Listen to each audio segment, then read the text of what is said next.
যদি আমার মান অভিমান বা রাগ হয় তাহলে আমি তার আগে কেঁদে ফেলি। না না, ওর তো দায়িত্বশীল, অবাধ্য তো বাবা। চিরঞ্জিত দা হ্যাজ অলওয়েজ মানে হয় না একটা কুকুন মি, মানে he has always loved me. আমি সেটা সবসময় ফিল করেছি। মানে আমাকে জিজ্ঞেস করেছে তুমি কি ওনার মেয়ে? সাধারণত আমরা কোনো পোস্টার শ্যুট করি বা কোনো মুভি স্টিল থেকে আমরা পোস্টার বানাই, বাট অদ্ভুতভাবে এই যে মুহূর্তটা এটা অ্যাকচুয়ালি রুক্মিণী আর চিরঞ্জিত স্যারের আসল একটা মুহূর্ত। আমাদের প্যাক আপ হয়েছে সেদিনকে, আমাদের last day of shoot in Kolkata ছিল, তারপর আবার 1 মাসের শিডিউল বা পরে আবার আমরা নেক্সট শিডিউলটা যেতাম। This was our last day. তোমাকে যখন চিরঞ্জিত দাকে বাই বলছি তখন এই ফটোটা তোলা হয়। এটা ন্যাচারাল একটা shot. So we love this so much. হ্যাঁ,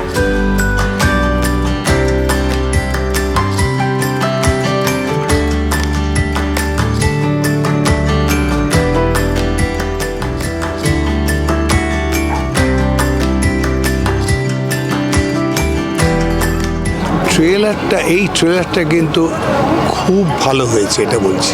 মানে পুরো পিকচার মুডটা এই ট্রেলারটায় আছে, কোনো হড়বড়ি নেই। এটা খুব ভালো লেগেছে আমার, যার জন্য আমি দেখলাম মুডটা খুব ভালো আছে। অনেক ট্রেলারই হয় আমরা দেখে সবাই বলে খুব ভালো ট্রেলার হয়েছে, খুব ভালো হয়েছে, কিন্তু দিস ইজ আমার নিজের কাছে এই ট্রেলারটা খুব ভালো লেগেছে। এবার বলো। হ্যাঁ, চিরঞ্জিত দা আমাকে কমপ্লিট করে তখনই বলো খুব ভালো হয়েছে, খুব ভালো লেগেছে। যে হ্যাঁ, প্রশ্ন ছিল কিন্তু পাশে চিরঞ্জিত দা ছিল, যেটা তোমার বাবার রূপে অ্যাকচুয়ালি রিয়েল লাইফে বাবার মতো একদম একটা স্বস্তি ছিল।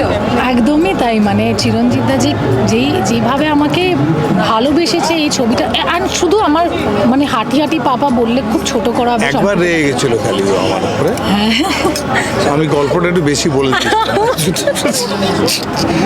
একজন সাংবাদিককে খুব রেগে গেছিল, ও কেঁদেও ছিল।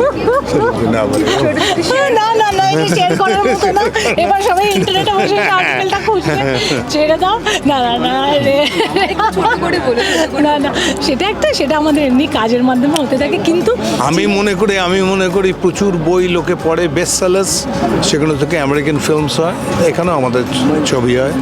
সমস্ত বঙ্কিমচন্দ্র, রবীন্দ্রনাথ সব পড়া শরৎচন্দ্র, তারপরে সেটা ছবি হয়। তো আমি একটু বলেছিলাম, গল্পর আভাস দিয়েছিলাম, তাতে কি বকেছিল আমায় সাংঘাতিক। আমি তোমাকে প্লিজ সরি, কিন্তু না এটা না, তুমি কি বলছো? এইবার এটাই হেডলাইন করবে। বকেও ছিল আবার কেঁদেও ছিল, আমি একটু যদি আমার মান অভিমান বা রাগ হয় তাহলে আমি তার আগে কেঁদে ফেলি। এইটা আমার আছে। আমাকে দেখে হচ্ছে আমার কিছু হলেই আমি ইমোশনালি মানে যতটা আমি চিল্লাবো তার থেকে বেশি আমি কেঁদে ফেলবো। আর সেটাই হয়েছে হাঁটি পাপা। যখন আমি শ্যুট করছিলাম তখন আমি বারবার জানছি বাবার উপরে এত চিল্লাচ্ছি, আমি বারবার বলছি এতটা চিল্লাই, এটা কি চিল্লানো উচিত? জানি এর থেকে আরও বেশি হয়। তো যাই হোক, কামিং ব্যাক টু চিরঞ্জিত দা, আমার মনে হয় যে শুধু হাঁটি পাপাতেই না, যখন আমি চ্যাম্পও করেছি, আমার যখন ওনার সাথে দেখা হয়েছে বা ওনার সঙ্গে আমার মায়েরও পরিচয় করেছি, চিরঞ্জিত দা হ্যাজ অলওয়েজ মানে হয় না একটা কুকুন মি, মানে he has always loved me. আমি সেটা সবসময় ফিল করেছি। তো যখন আমরা এই ছবিতে, যেটা মানে আজকে পোস্টার রিলিজটা হয়েছে, এটা একটা অদ্ভুত জিনিস, এটা আমার কখনো হয়নি যে একটা কাট পড়ার পরে একটা দুজনের মধ্যে একটা হাগ করার একটা সিচুয়েশন। আমরা গুড বাই বলছি চিরঞ্জিত দাকে, যে এত ভালো লেগেছে কাজ, সিনেমাটা করে একসাথে কাজটা করে। লাস্ট ডে সেইখানে আমাদের ফটোগ্রাফার একটা ফটো তুলেছে, কিন্তু সেটা এতটাই সুন্দর এবং হয়তো অতগুলো দিনের পরে আমরা বাবা মেয়ের মতো হয়ে গেছিলাম যে আমাদের ডিরেক্টর দেখে বলে না এই শটটাই আমাদের সিনেমা ক্যাম্পেইনে ইউজ হয়ে গেল, অন্য শট, ক্যান্ডিড শট। সাথে সাথে রুক্মিণীদি বলছিলে যে মুম্বাইতে তোমায় কয়েকজন বলেওছে যে তোমরা রিয়েল লাইফেও বাবা মেয়ে। হ্যাঁ, যখন টিজারটা একটা ইলিউশন তৈরি হয়েছে। হ্যাঁ, because a lot of people in Bombay তারা হয়তো মানে আমাকে জিজ্ঞেস করেছে তুমি কি ওনার মেয়ে, মানে তুমি কি বা রিলেটেড বা সামথিং। বিকজ প্রচুর লোকের আমায় জিজ্ঞেস করেছে, এমনকি আমার নিজের বৌদি আমাকে বলেছে, আমি দিল্লিতে ছিলাম, যে তোকে আর চিরঞ্জিতাকে এত সুন্দর লাগছে দেখতে এবং এতটা বিলিভেবল লাগছে। মানে হিরো হিরোইন যেমন একটা কম্বিনেশন হলে ভালো লাগে আমাদের, সেরকম বাবা মেয়েটা খুব ভালো, বাবা মেয়ে জুটিটা খুব ভালো লেগেছে। টিজারে দেখানো হয়েছিল অবাধ্য বাবার দায়িত্বশীল মেয়ে। তো সেই ক্ষেত্রে কি এটা রিয়েলিটিতেও হয়েছে, মানে রিয়েলিটি লাইফে তুমি কি অবাধ্য নাকি দায়িত্বশীল? না ও তো দায়িত্বশীল, অবাধ্য তো বাবা। সেটা কি মানে রিয়েল লাইফেও তুমি কি রিয়েল লাইফে অবাধ্য? কোন রিয়েল লাইফে কোন জড়িয়েছে? যে অ্যাকচুয়ালি তুমি তো রুক্মিণী দিকে অনেকদিন ধরেই চেনো, তো সেই ক্ষেত্রে রিয়েল লাইফে কি রুক্মিণী দি অবাধ্য নাকি দায়িত্বশীল? না খুব বাধ্য হবে, খুবই বাধ্য হবে। শুধু ওই শর্ট হয়ে যাওয়ার পরে যখন ওই মৃদু গলা এসে বলে না ডিরেক্টর খুব ভালো হয়েছে, খুব ভালো হয়েছে, তখন বলে, তখনও বলে আর একটা শর্ট দেবো, আর একটা শর্ট দেবো, ওইখানটা আমার একটু গোলমাল হয়েছে। হ্যাঁ, সেইটা আমার খুব ওইটা হয়। করে ও। ট্রেলার দেখে যা বোঝা গেল তাতে তোমার খুব ভালো লেগেছে?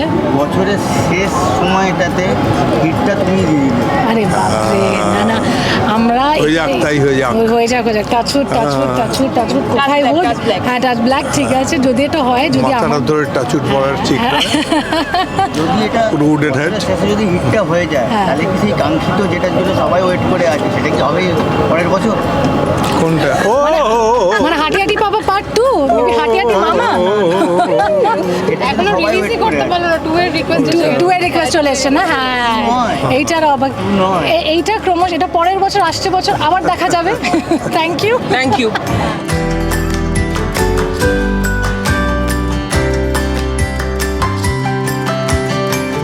চ্যাম্পের পর আবার দুজন একসাথে, সেখানেও তোমায় দেখা গেছিল এক পিতৃসুলভ আচরণ ছিল তোমার রুক্মিণীদির প্রতি। তো এই শুট করতে গিয়ে কি সেই ছবির কথা মনে পড়েছে বা হ্যাঁ, বলা হয়েছে? ডেফিনেটলি। এখন অনেকগুলো ছবি এই ধরনের আমি করি, তো যেমন ধরো আমি যেখানে পর্ণসাবরী করেছি বা যেটা করেছি আমরা নিকশ ছায়া করছি সিরিজটা, যেটা তাতেও এই যে ভাদুড়ি মশাই যেটা আমি করি, সেই নীরেন ভাদুড়িটাও কিন্তু এক ধরনের মানে পিতৃপ্রতিম চরিত্র বলতে পারো তুমি, সেও একটা ফাদার ফিগার। ওরা সব বাকি যেগুলো পাঠ করে গৌরব টৌরব সবগুলো সব আমার সেই ছেলে মেয়ের মতো আর কি।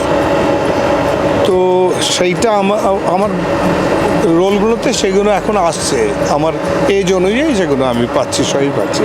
আরও অনেক আগেও করেছি আমি, ওই পিতামাতা সন্তান করেছি, সবগুলোতে ওই ধরনের জিনিস ছিল আগে কিছুটা। আমরা যখন লাস্ট হাঁটছি যেটা আমরা, তখন কিন্তু মনে হয় তাই মেয়ে মিস করছে যে বাবা নিয়ে যাচ্ছে না, তো মেয়েই আমায় নিয়ে যাচ্ছে, ও একটু ফরওয়ার্ড হয়ে যাচ্ছে, আর জন্য আমার থেকে এগিয়ে যাচ্ছে। ইউজুয়ালি আমরা যেটা হয় ন্যাচারালি হাঁটি হাঁটি পাওয়া বলার জন্যে আমরা এগিয়ে থাকি, বাচ্চাটা পিছিয়ে থাকে, তাকে আমরা নিয়ে আসি। তো এখানে মেয়ে অনেক সময় আমাকে গাইড করছে।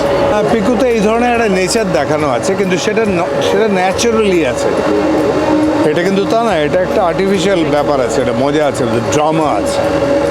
আর আমার কাছে এই ছবিটার বিশেষত্ব বলবো এই জন্যে, ওটাতেও ছিল রাগারাগিটা খুব বেশি করতো, কিন্তু যেটা আমার কাছে এটা বেশি ইন্টারেস্টিং এই জন্যে, ছবিটা বোরিং হবে না কখনো, যেহেতু এর ভেতরে একটা ড্রামা চালু রাখে বাবা, চেঁচামেচি, মেয়ের সঙ্গে ঝগড়া এগুলো থাকে বলে, তাহলে দুজনে মন খারাপ হলো তো দু ঘরে গিয়ে শুয়ে পড়লে, এটা তো নর্মালি হয়, কথাই বলে না, কথা বললে না বললে তো ছবি হবে না, তো ছবিতে এখন কথা বলতে হবে, সেই কথা বলাটা খুব ইন্টারেস্টিংভাবে স্ক্রিপ্টে আছে।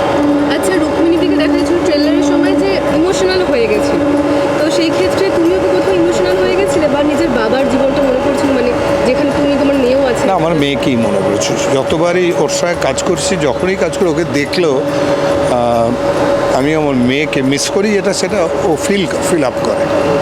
আর তোমার she is just like my daughter.